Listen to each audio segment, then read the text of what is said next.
What's going on, YouTube? Hey, I just wanted to make a quick video about Turo, which, if you have no idea what Turo is, it's Airbnb for your cars. Essentially, rent out your car while you're not using it, or rent out that second car or whatever, and make some money off of it. Turn it into a profit center, essentially. Um, Now, there's some great videos on YouTube. I really like the videos from Uberman. He did Turo for quite a while. I haven't seen any videos from him lately in regards to doing Turo, but we've had kind of some interesting experiences with Turo. That we have two vehicles on there, a Ford Fiesta, which, if you don't know what the Fiesta is, it's the little four-door super compact Ford car. Gets great gas mileage, but it's really nothing special. And then we also have my Tesla on there as well, and both of them have been rented quite a few times. And honestly, the Fiesta gets rented the most. It's typically rented 3 out of 4 weeks. So that's been a really good deal for us. But the issue for us has been we've had two items happen with renters. And of course, if you rent your car through Turo, they provide insurance. But unlike Uber, Lyft that provide insurance, Turo actually lets you select tiers of insurance, all the way from super duper premium, to where they take, I forget the percentage they take, but you end up getting 65% of the fare. The rest goes towards insurance and fees. But in doing so, you have no out-of-pocket expense, zero deductible, replacement car, everything. I mean, it is the premium Cadillac insurance. And you can step down from there. Each step down means that you get more of the renter's fee in your pocket, but the trade-off is you have deductibles, you have higher deductibles, you lose replacement vehicle service, all the way down to, believe it or not, you can actually deny insurance and say that you're going to self-insure, which I think is absolutely insane, honestly. But anyway, so we always go with the premium insurance, zero deductible, replacement car, everything. Because if you're going to do it, it's really not worth stepping down and increasing your exposure and liability. So we go with the bulletproof insurance. Well, the two things that we've had happen with Turo. First one was with the Fiesta. We actually had a renter smoke in it. And we have very detailed, clear instructions of what's allowed, expectations, all of that. And we claim that with Turo, of saying, well, wait a minute, a passenger damaged the vehicle, it reeks of smoke, like straight up reeked of smoke. You open the door and you just couldn't be in it. And Turo's response was, we need photos. And you're thinking, photos? It's smoke. Like, how do I take a photo of smoke that's basically permeated the entire vehicle?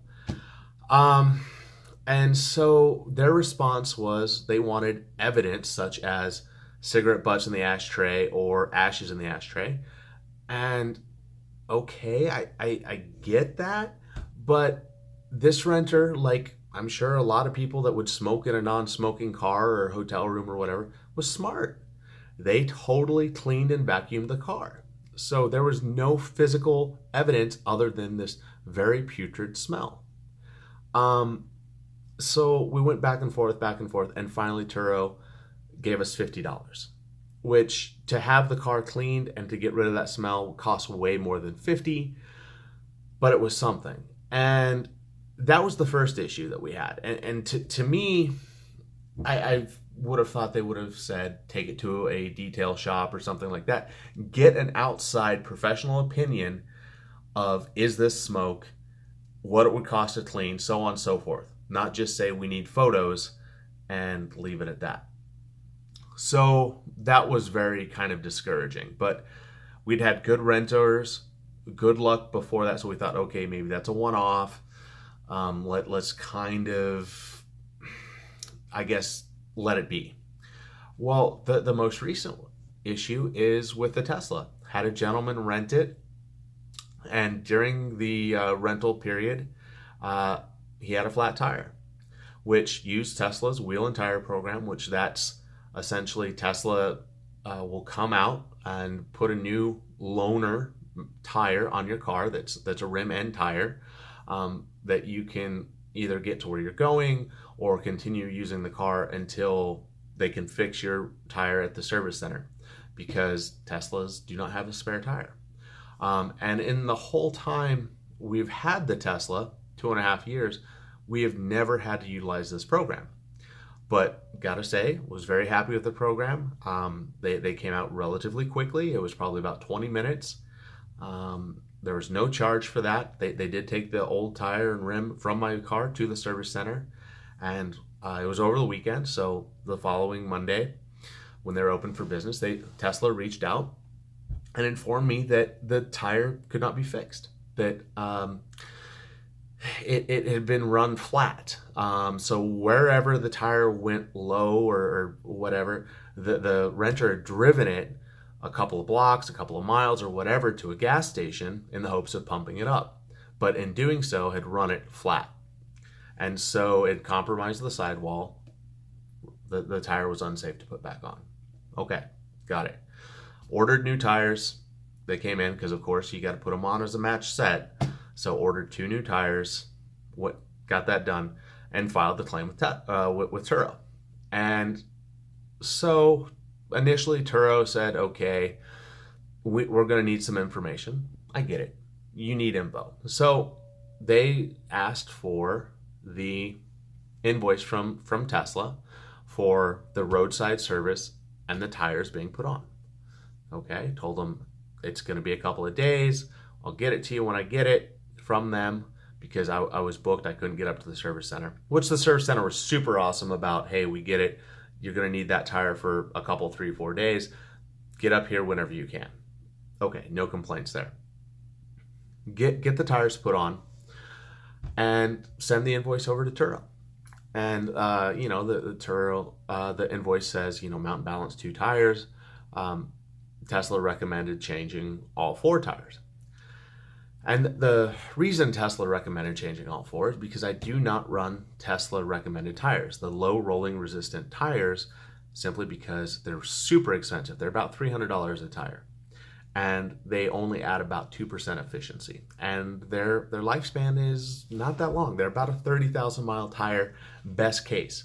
If you have a pretty heavy foot, it's gonna be about 20,000, maybe 15,000 that you're going to get on these tires.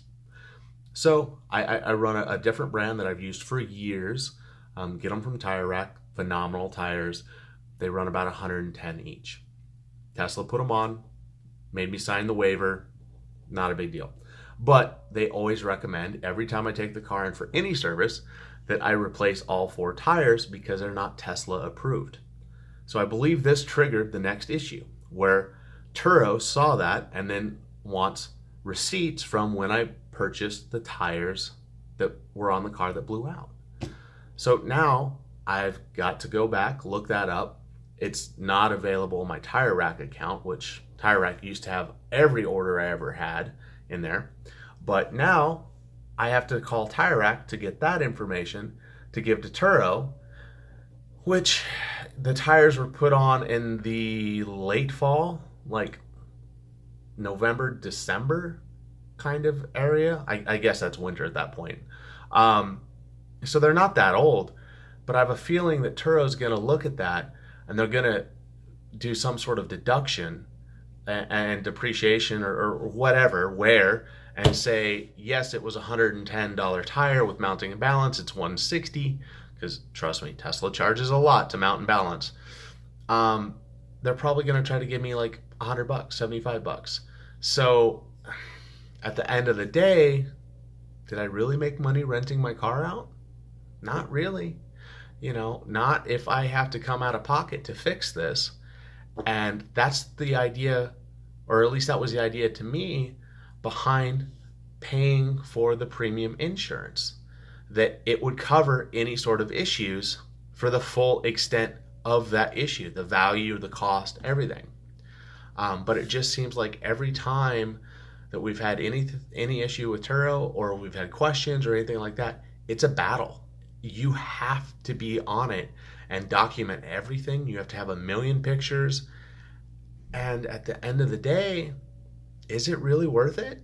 I don't know. Now, I know there's people that have done Turo, and they've stated that they've totally paid for their Teslas, they've totally paid for whatever it is. But the only reason that my car is on Turo is that it's an old enough car.